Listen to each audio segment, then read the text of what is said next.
Tournament করবে।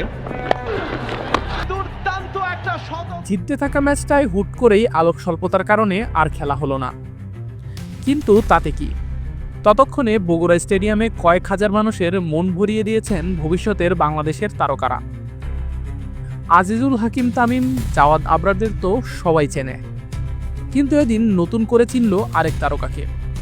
কালাম সিদ্দিকী এলেন।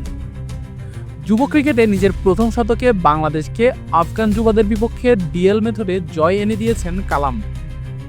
দৃষ্টিনন্দন সব শটে চোখ জুড়িয়েছেন বগুড়ার অপরূপ স্টেডিয়ামে থাকা কয়েক হাজার মানুষের।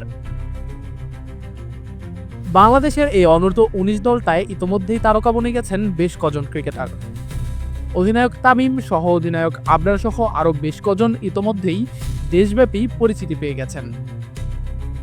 আফগানিস্তানের বিপক্ষে প্রথম ওয়ানডেতে দলের সেরা ব্যাটাররা যখন ব্যর্থ হয়েছেন, তখন অনেকটা অচেনা তারকা কালামের ব্যাটেই ভরসা দিয়েছে বাংলাদেশকে। কালামকে যোগ্য সঙ্গ দেন রিজানো।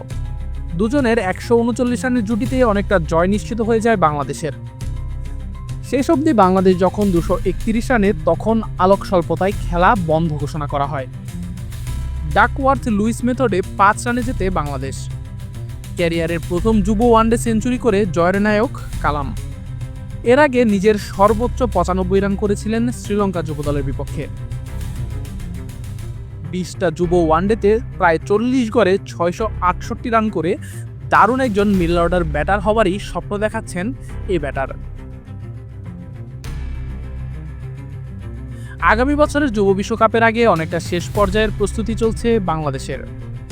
2020-এর চ্যাম্পিয়নদের দলে এবার আছেন বেশ দারুণ কিছু প্রতিভা। 2020 সালের পর এবারই অনেক বড় স্বপ্ন নিয়েই খেলতে যাবে বাংলাদেশ। তামিম আবরারদের পাশে কালামদের এমন ফর্ম বজায় থাকলে আবারও দারুণ কিছু করার প্রত্যাশা করাটা বাড়াবাড়ি হবে না মোটেও।